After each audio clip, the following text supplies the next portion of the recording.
আলহামদুলিল্লাহ, আমাদের বাড়ির সবাই মিলে উদ্যোগ নিয়েছিল যে আজকে আমাদের এলাকার বন্যা কবলিত মানুষদেরকে ত্রাণ সহায়তা করবে। এবং আমরা আজকে সকাল থেকে এর কার্যক্রম শুরু করছি। আমরা সবাই বাজারে গিয়ে এই মুহূর্তে ত্রাণগুলো প্যাকেট করতেছি। আমাদের এখানে প্রায় 200 ফ্যামিলির জন্য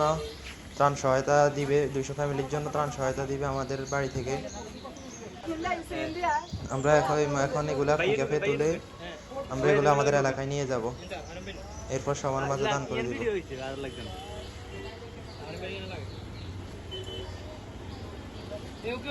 এখানে বস্তা প্রতি প্রায় আমরা 1000 টাকা করে বাজেট করছি আর কি।